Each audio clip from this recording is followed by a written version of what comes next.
Oh, kowe sing ngaco ning kene wis. Joto sing ora apa-apa. Kepruk ndase ajurke.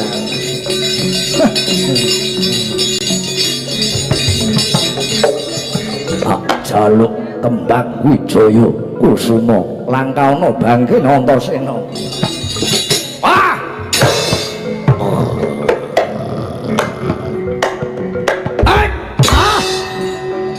Wedian. Wah! Oh. Wah.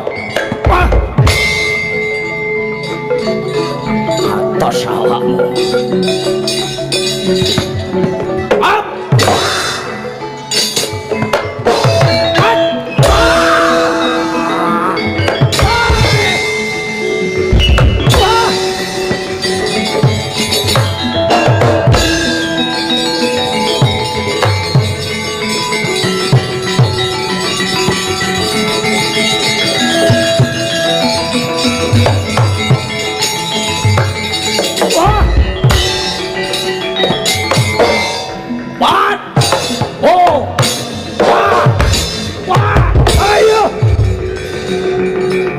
Minggat tukang dasmu Mudyar.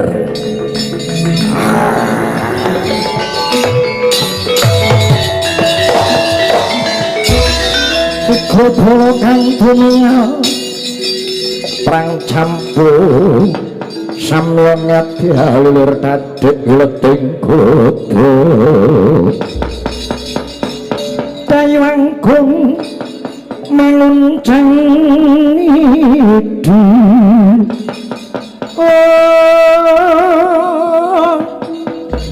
benjang sangat cimicul ladinya ngadalus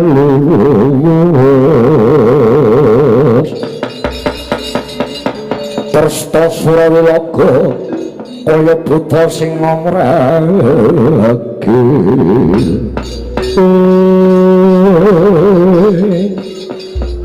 laeng sarate selikur dina ora sulap yang dadi panyawangku kuwi kaya anakku Jaramaya kang wis bali saka Dwara mati. Nono injih Kanjeng Ibu ingkang sowan.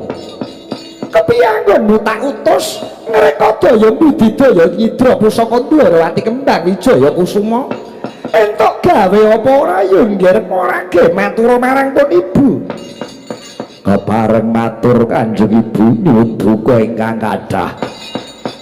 Nalika kula badhe nyidra pusaka Dwarawati kula mimbularna Nalendra Mandura Prabu Baladewa.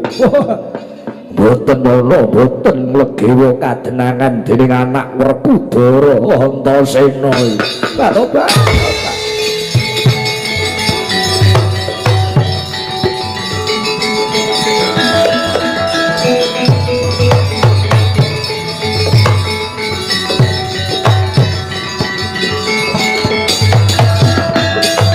Kagyat resang kapura ngurinangkul kinempit ngempul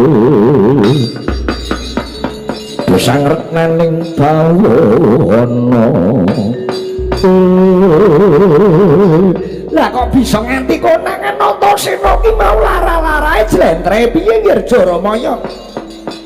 Kula mimba Ratu Mandura ditakoni gamane le jawab luput, ditakoni garwane kleru. Wekasan kula dipun sungut dening Antasena babar wujud kula. Kowe konangan. Kula mboten trima Antasena tak labrak tak jak gelut kula kalah. Tobat. Bodho kok dientek-entekke. Bodho kados pundi? Yen wis konangan ya aja malah nglabrak ngono ya. Yen wis konangan ndang bali mulih ngono. Kowe ora ngerti, kuwi gatine ki tau terus nyidra pusaka Dwarawati kembang Wijaya Kusuma. Nggih nyadong dawuh. Kabar sumebar panarta Sumarata. Pramata Lurah Karang Kadempel bakal mbangun desa kanthi syarat srana kembang Wijaya Kusuma. Aku ora seneng yen Lurah Semar bakal mbangun desane, bakal mbangun Ngamarta Dwarawati apa dene Mandura. Iya, kula nyuwun duka ingkang kathah. Kanjeng Ibu, Kakang Jaramaya jewer kupinge Ibu. Dikongkon nyambut gawe ora cetha malan mulih ngelentrung. Ibu nggih Ibu. Kula mawon Ibu sing nyolong wujuding pusaka Ndarawati kembang Kamboja. Wijaya Kusuma kok kembang Kamboja. Kowe kuwi sapa? Kula Kang Putra ingkang ragil Ibu. Tobat. Bareng kowe metu kok wayang semene kalah Prabawa karo kowe. Tobat. Nah, kowe sapa? Kula Alam Ibu. Kula jagat Ibu. Tobat alam jagat. Iya. Jaramaya wonten dawuh Utura sawetara. Kula Kala Durgangsa maju ring Kala Durgangsa.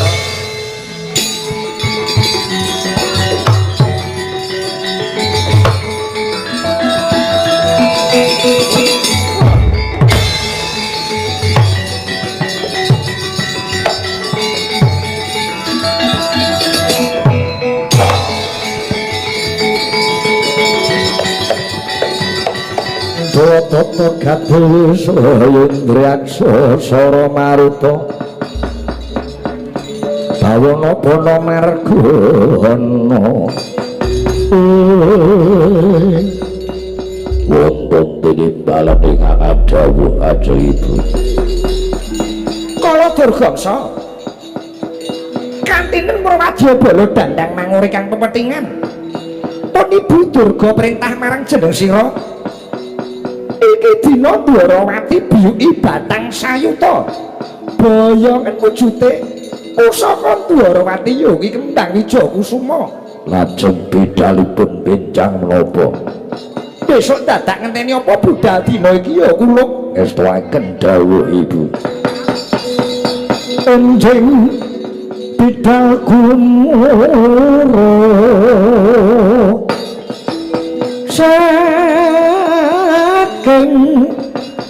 jroning raja dunging kang Balakuswa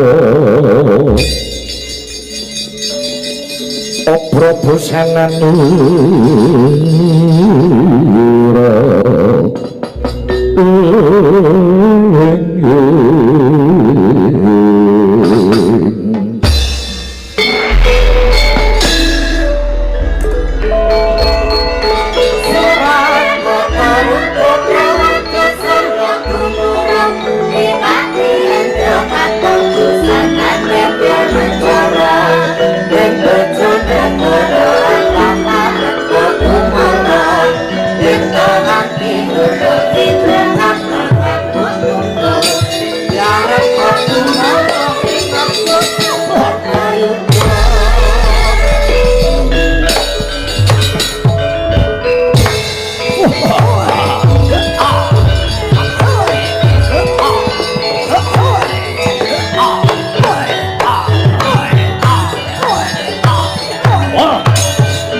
Aku yo melu kang aku melu pentas aku tampil. Yo ngene.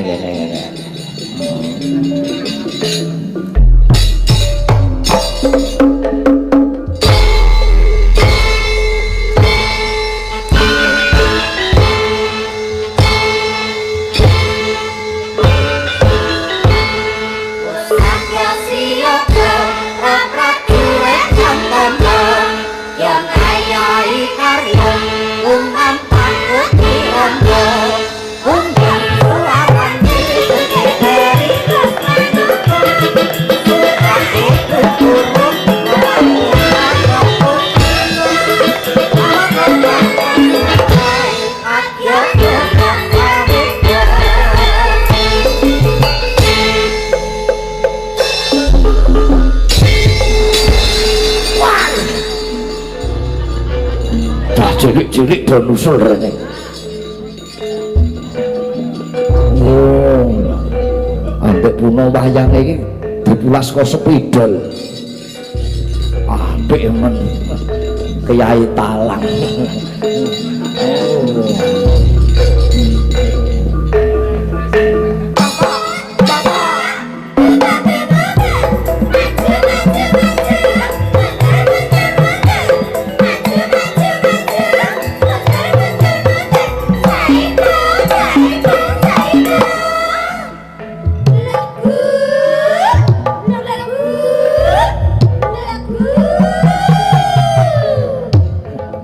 Bleguk kabeh sindene, lampune padane.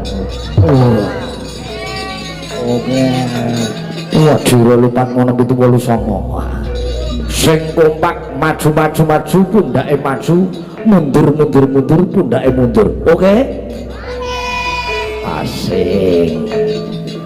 Jiro lu ya.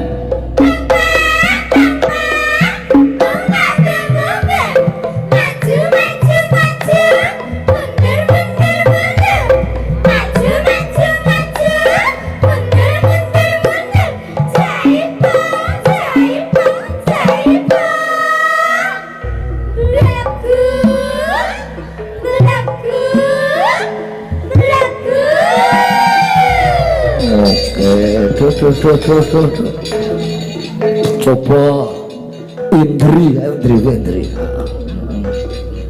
Bagaimana kabarnya? Alhamdulillah baik, Pak. Oh iya, siap dibleguki? Siap. Wah. Saya hitungi ya. Siap. Awas, ojo nganti kleru. Jiro lu ya.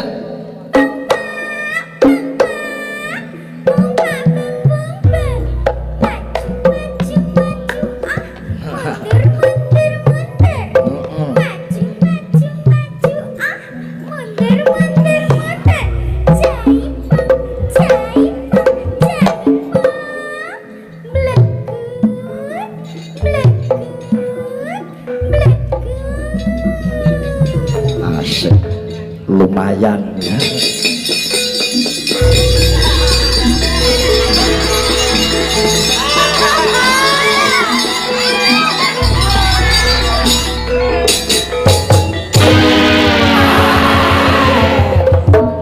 Loh, Mas Doyik mangkat.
Kadya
ngawur ngawur-ngawurahan pengarang jurit gomaguru gomsa tetekadya putra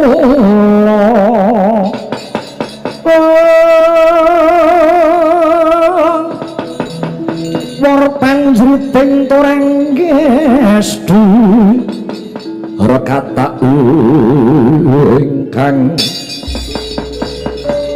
berkata ingkang bojo layu sepi wadah dicah wong sadra cilik bungkik kakik menteleng mripate bringose sakepel sisih krugat soe Senopati Dwarawati Setyaki ya sencaki kan dadi aranku Setyaki dasar Pranyata rantak-rantak barisan so ngendi lek nang mripatmu jerit godhongku mburi saka dandang mawure kekeseting Kanjeng Ibu Bathari Durga salukat katut barat haranku salukat katut barat dasar Pranyata sumingira karepmu nggih Ratu Dwarawati sing jeneng Sri Bathara Kresna ora gelem ngulungke kembang Wijaya Kusuma Dwarawati kelakon tak biyuki Batang Sayuta sebodo ngebiyuki Batang Sayuta Dwarawati waton bisa ngelangkai bangkine sencaki leno pangendamu candak sabeke rembangan remuk rempu dadi rempon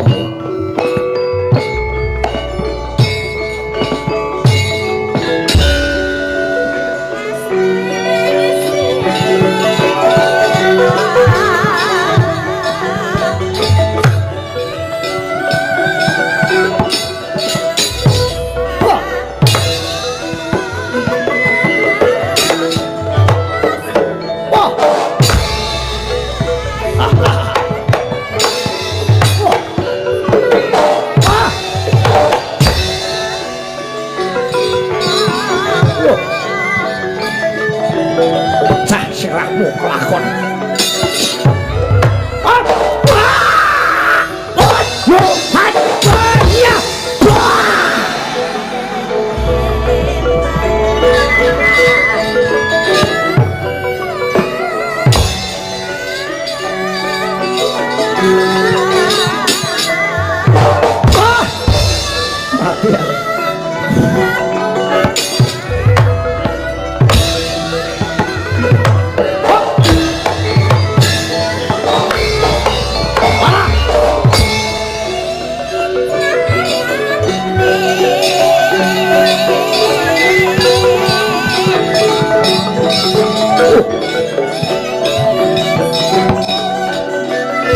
seblake dadamu senjahe no duduk di duduk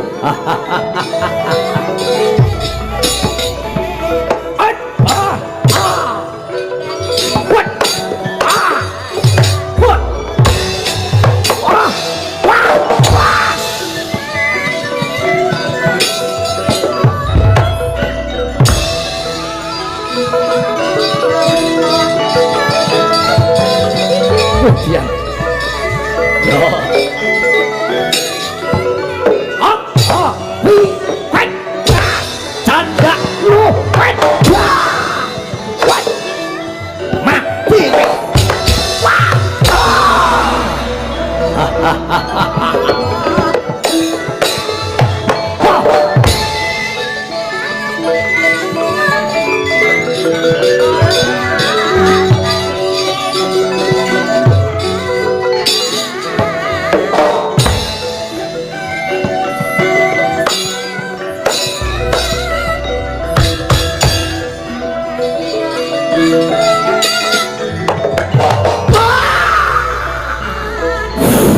Aduh, mati aku.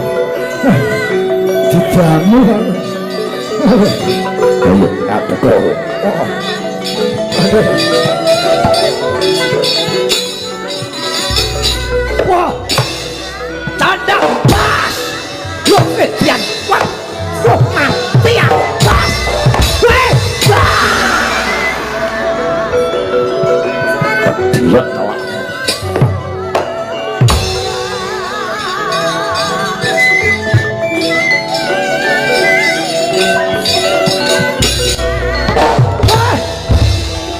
Aduh. Wah. Hei. Wah.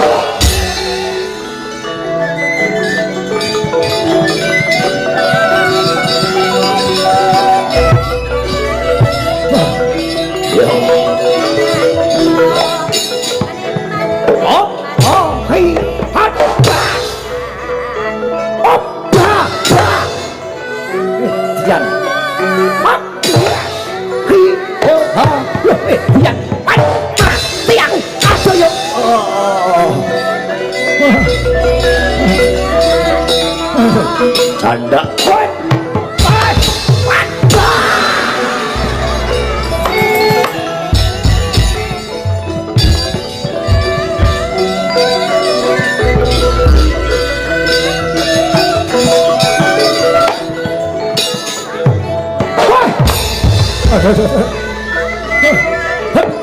Jikel, wet, bah.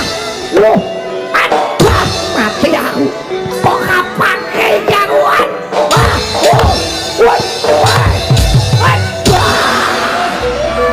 Aduh. Oh, iya.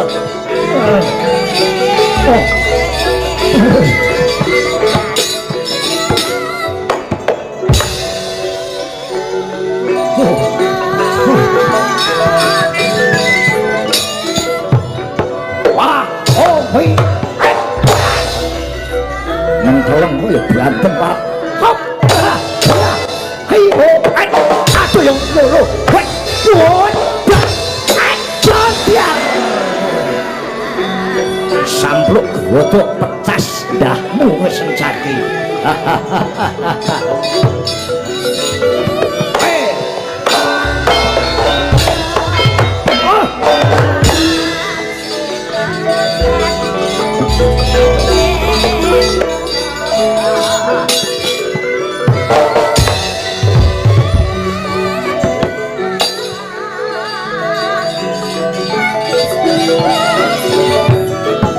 Melayang di gue.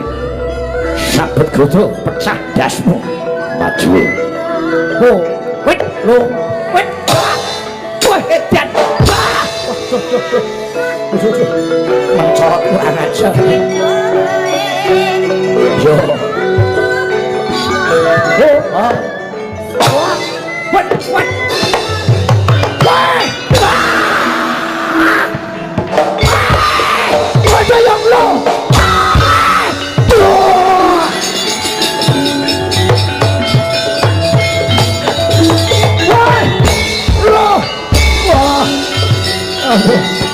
Mati aku.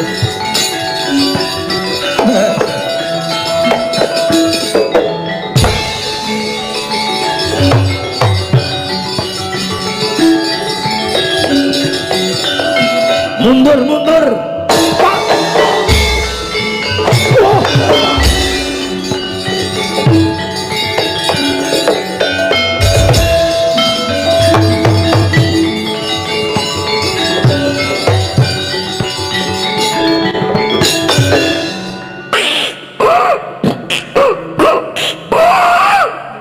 munyuk putih anuman gue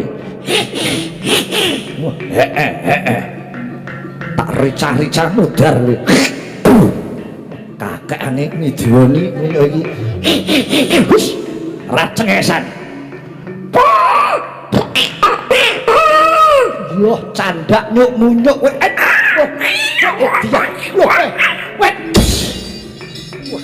dia yo meremu yo apik asik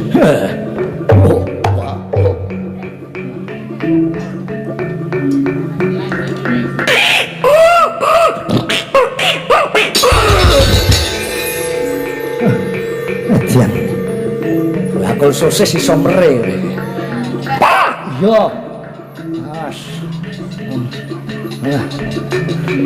apik kowe timbang ote-ote mere yo wit lu wa ot candak kowe lu mut biar oi lu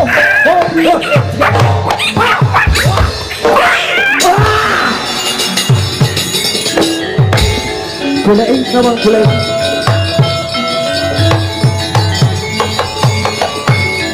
bolehin lo bolehin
Radian Citizen Woto layu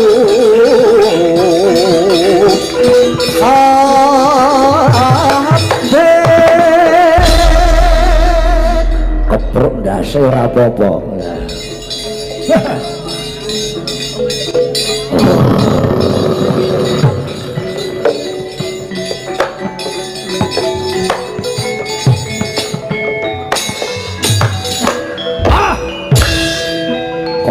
Durgangsa sing maju kemah-kemah raimu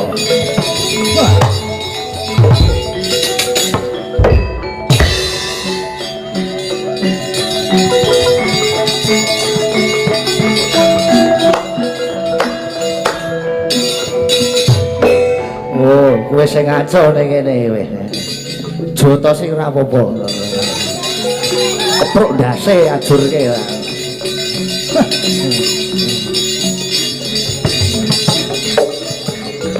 jaluk kembang wijaya kusuma langkauna bangke Antasena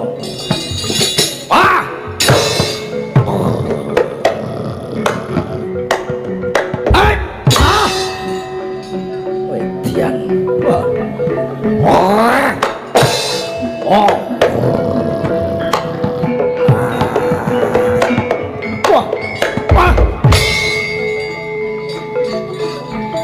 ngertos awakmu.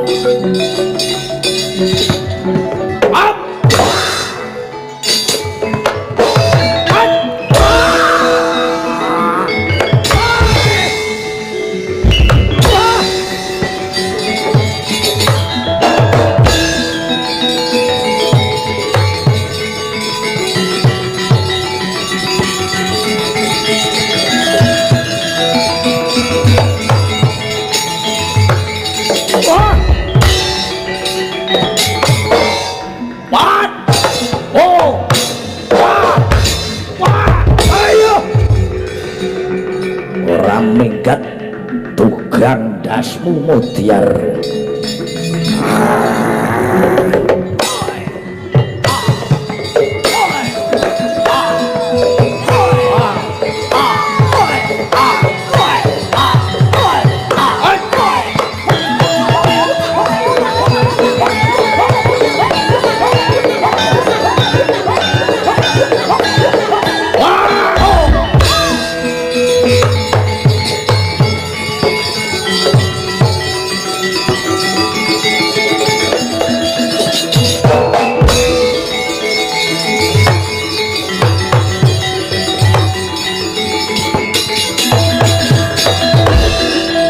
Cekel Pak urusane karo dalange Pak, urung rampung urusane.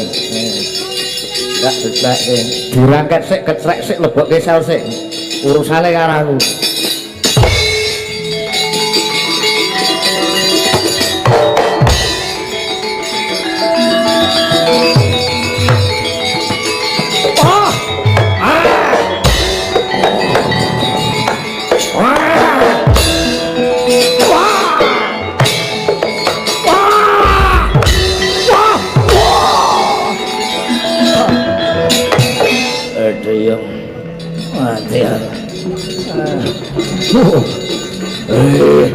Ayo ngadeg kowe.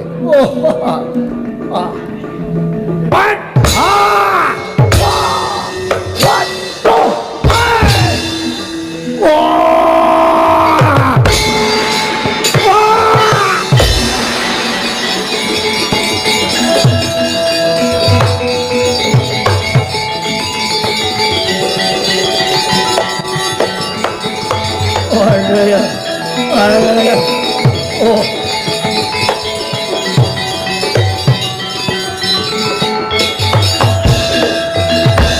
Aduh, aku kok cekel kok kapake Antasena. Wah. Ya sak ora-orane nyepelekke karo aku urusane dawa. Iki aja gampangke sing do ning panggung. Kono wujude semburku iki upama Antasena gelem nyembur mudar ning gandeng mung sak sungutku wae ora iso mlaku kowe.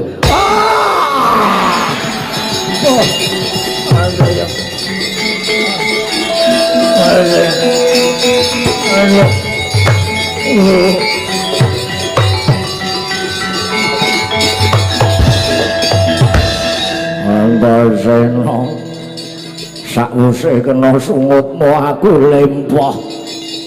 Aku ora iso mlaku.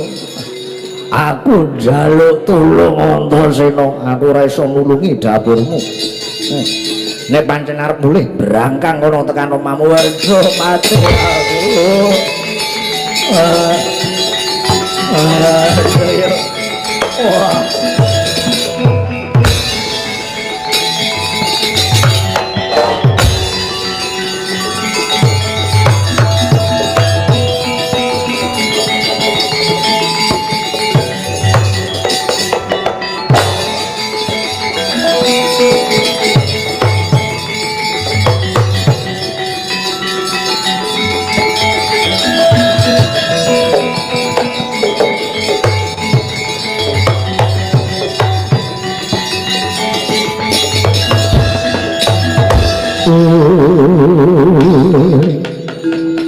Brengor remeng uswong yang brengen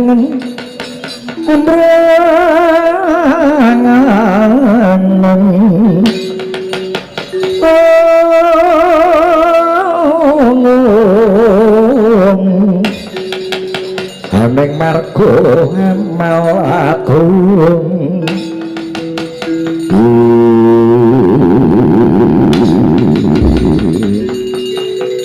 Antasena piye nggir pangestune Pakde Kresna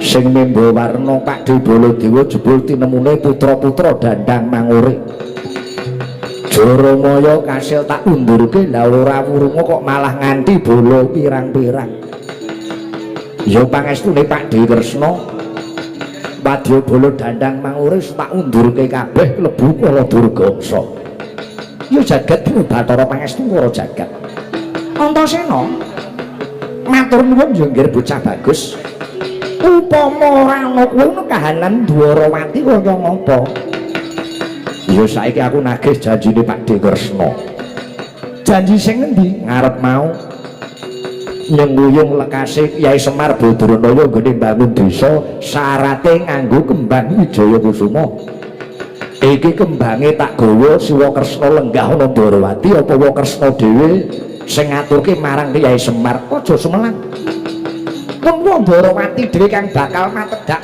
mapan ana karang kadempel kang bakal ngaturake wujude kembang Wijaya Kusuma marang Kakang Semar Badranaya ya syukur bagi seluruh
pancene wis madya ratri yang candra purnama sidi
Semarika den prayitna semuriris eko bal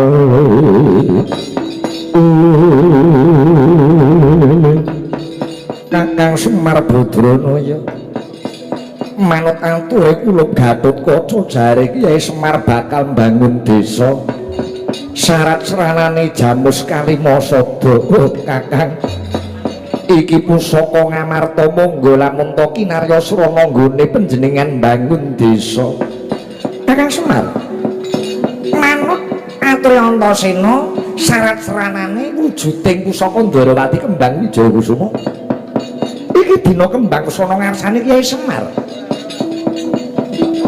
Tata Ndarawati nyengkuyung apa kang dadi lekase Kyai Semar nggone bakal mbangun desa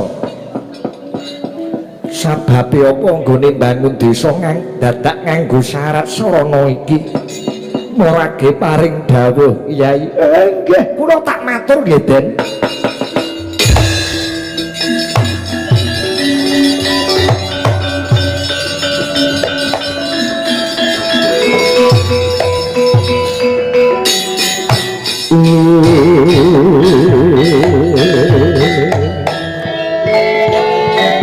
Samar pamoring susma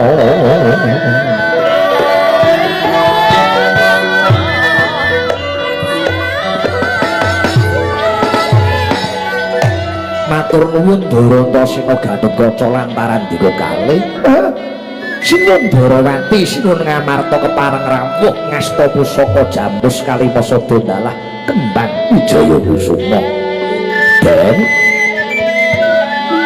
kula gadhaya dodo mbangun desa awit napa negara niku saged tumata kanthi sae lamun to desa ngadesa sedaya menika sampun tumata kanthi bener lan bener kanthi sae milangipun syarat serananipun Jamus Kalimasada lan kembang Wijaya Kusuma ingkang sepisan kula namung pengin ngertos paduka Sinuwun Darawati Sinuwun Ngamarta kersa mandhap mirsani kahananing Karang Pradesan kinarya paseksen kahanan kang saknyatane. Kaping kalih pusaka kalih menika minangka pralambang manunggaling kawula lan Gusti. Menika pralambange jagat cilik dalah jagat gedhe. Jagat cilik niku jagate manungsa. Jroning tembang gambuh sampun ngandharaken jembare samudra gung tanpa tepi nglangut kadulu. Suprandene masih gung manungsa iki alas jurang kali gunung ing raganira wis katon. Dewa dene jagat gedhe gumlaring Arcapada kang kasat netra lan tan kasat netra sedaya kala wau ciptaning Gusti kang murbeng jagat. Jagating Gusti jagat cilik jagat gedhe manunggal nyawiji dadi siji menika kang aran Roh Suci Nur Muhammad lan Gusti. Den kanthi nyuwun pringarsane Gusti kang murbeng jagat sineksen para nerpati para nalendra kula derajate wong cilik kula derajate Semar anggen kula bangun desa entuk pangestu paduka Sinuwun Darawati Sinuwun Ngamarta dipun ijabahi Gusti kang murbeng jagat kula kinten gampil anggen kula bangun desa kula.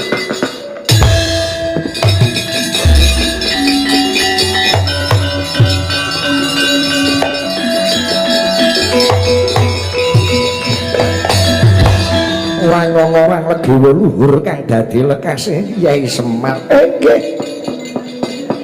Napa Ngamarta melu nyengkuyung apa kang dadi lekase Kyai Semar? Nggih, mang tenggo sekedhap nggih, Den. Cobi kula sidikarane pusaka loro niki.